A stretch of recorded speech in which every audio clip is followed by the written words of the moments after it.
औज़ुबिल्लाहि मिनश्शैतानिर्रजीम बिस्मिल्लाहिर्रहमानिर्रहीम। माँ बाप के हकूक़ और इनकी इताअत और नाफरमानी के नताइज और समरात। हज़रत जाबिर बिन अब्दुल्लाह रज़ी अल्लाह अन्हुमा बयान करते हैं कि एक शख्स ने कहा, या रसूल अल्लाह, मेरा माल भी है और मेरी औलाद भी है और मेरा बाप मेरा माल छीन लेना चाहता है। आपने फरमाया, तुम खुद और तुम्हारा माल तुम्हारे बाप की मलकियत हैं।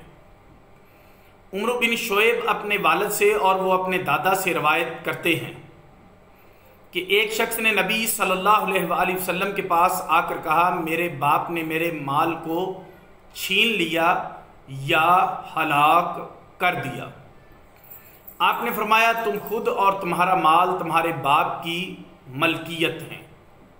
और रसूलुल्लाह सल्लल्लाहु अलैहि वसल्लम ने फरमाया, बेशक तुम्हारी औलाद तुम्हारी पाकीज़ा कमाई है, बस तुम इनके अमवाल से खाओ। हज़रत अबू अमामा रज़ी अल्लाह अन्हु बयान करते हैं कि एक शख्स ने कहा, या रसूल अल्लाह, वालिदैन का अपनी औलाद पर क्या हक है? आपने फरमाया, वो इसकी जन्नत और दोज़ख हैं। हज़रत अनस रज़ी अल्लाह अन्हु बयान करते हैं, एक शख्स के माँ बाप या इनमें से कोई एक जिस वक्त फौत होते हैं वो इस वक्त इनका नाफरमान होता है, फिर वो इनके लिए मुसलसल मग़फ़रत की दुआ करता रहता है, हत्ता कि अल्लाह इसको नेकोकार लिख देता है। हज़रत इब्ने अब्बास रज़ी अल्लाह अन्हुमा बयान करते हैं कि रसूलुल्लाह सल्लल्लाहु अलैहि वसल्लम ने फरमाया, जो शख्स इस हाल में सुबह करता है कि वो अपने माँ बाप के मुआमला में अल्लाह ताला का इताअत गुजार होता है, इसके लिए जन्नत के 2 दरवाजे खुले हुए होते हैं, और अगर वो एक का इताअत गुजार होता है तो एक दरवाज़ा खुला हुआ होता है। और जो शख्स शाम के वक्त इस हाल में होता है कि वो अपने माँ बाप के मुआमला में अल्लाह ताला का नाफरमान होता है, तो सुबह के वक्त इसके लिए दोज़ख के 2 दरवाजे खुले हुए होते हैं। और अगर वो एक का नाफरमान होता है तो एक दरवाज़ा खुला हुआ होता है। एक शख्स ने कहा, ख्वाह इसके माँ बाप इस पर जुल्म करें। फरमाया, अगरचे वो इस पर जुल्म करें, अगरचा वो इस पर जुल्म करें, अगरचा वो इस पर जुल्म करें। हज़रत इब्ने अब्बास रज़ी अल्लाह अन्हुमा बयान करते हैं कि रसूलुल्लाह सल्लल्लाहु अलैहि वसल्लम ने फरमाया, जो नेक शख्स अपने माँ बाप की तरफ रहमत की नज़र से देखे, अल्लाह ताला इसको हर नज़र के बदला में हज्जे मबरूर अता फरमाता है। सहाबा ने पूछा, ख्वाह वो हर रोज़ 100 मरतबा रहमत की नज़र करे? आपने फरमाया, हाँ, अल्लाह बहुत बड़ा और बहुत पाक है। हज़रत अबू बकर रज़ी अल्लाह अन्हु बयान करते हैं कि रसूलुल्लाह सल्लल्लाहु अलैहि वसल्लम ने फरमाया,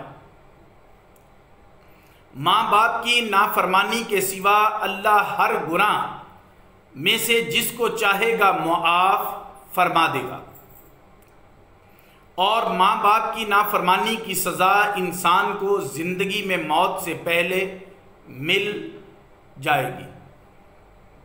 हज़रत अब्दुल्ला बिन उमर रज़ी अल्लाह अन्हुमा बयान करते हैं कि रसूलुल्लाह सल्लल्लाहु अलैहि वसल्लम ने फरमाया, क़यामत के दिन 3 इंसानों की तरफ अल्लाह रहमत की नज़र नहीं फरमाएगा, और जो लोग जन्नत में दाखिल नहीं होंगे, इनमें माँ बाप का नाफरमान होगा और बालों को काट कर मर्दों से मुशाबत करने वाली औरत होगी, और देवस औरतों का दलाल होगा, और जिन तीन की तरफ क़यामत के दिन नजर रहमत नहीं फरमाएगा वो माँ बाप का नाफरमान होगा और आदि शराबी और एहसान जतलाने वाला। हजरत इब्ने उमर रजी अल्लाह अन्हुमा बयान करते हैं कि रसूलुल्लाह सल्लल्लाहु अलैहि वसल्लम ने फरमाया, तीन आदमी सफर कर रहे थे, इनको बारिश ने आ लिया, उन्होंने पहाड़ के अंदर एक गार में पनाह ली। गार के मुंह पर पहाड़ से एक चट्टान टूटकर आ गिरी और गार का मुंह बंद हो गया। फिर उन्होंने एक दूसरे से कहा, तुमने जो नेक अमल अल्लाह के लिए किए हों इनके वसीला से अल्लाह से दुआ करो, शायद अल्लाह गार का मुंह खोल दे। इनमें से एक ने कहा, ए अल्लाह, मेरे माँ बाप बूढ़े थे और मेरी एक छोटी बच्ची थी। जब मैं शाम को आता तो बकरी का दूध धोकर पहले अपने माँ बाप को पिलाता, फिर अपनी बच्ची, बीवी और घर वालों को पिलाता। एक दिन मुझे देर हो गई, मैं हस्बे मामूल दूध लेकर आया, माँ बाप के पास गया, वो सो चुके थे।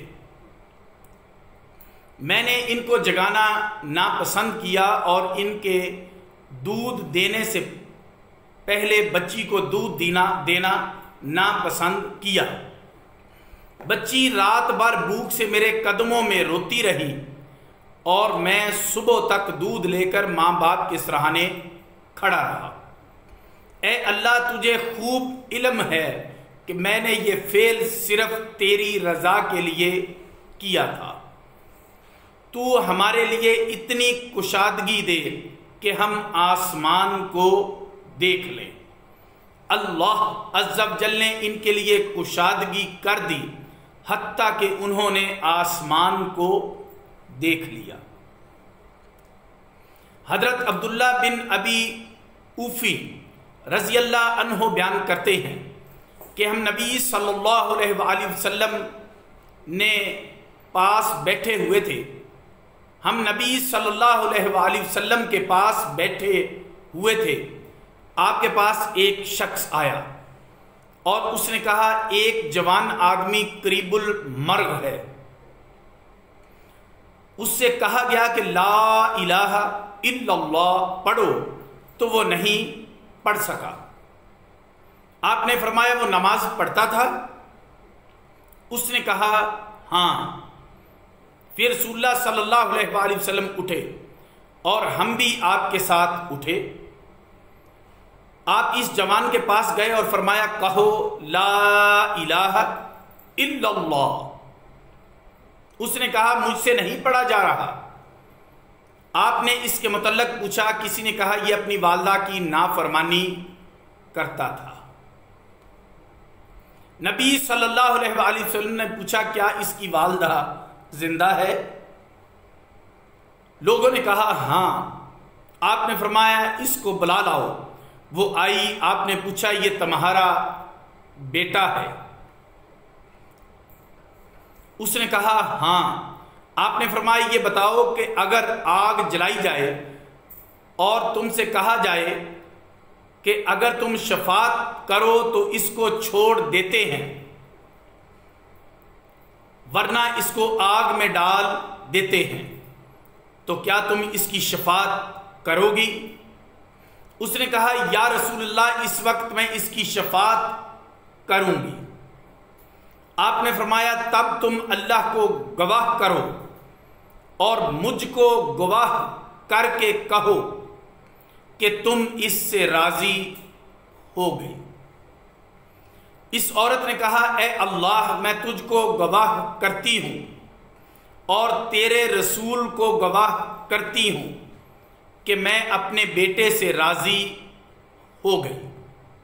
फिर रसूलुल्लाह सल्लल्लाहु अलैहि वसल्लम ने फरमाया, ए लड़के, अब कहो ला इलाहा इल्लल्लाह वहदहु ला शरीका लहु व अशहदु अन्ना मुहम्मदन अब्दुहु व रसूलु। तो इस लड़के ने कलमा पढ़ा। बस रसूलुल्लाह सल्लल्लाहु अलैहि वसल्लम ने फरमाया, अल्लाह का शुक्र है जिसने इसको मेरी वजह से आग से नजात दी। वमा अलैना इल्लल बलागुल मुबीन।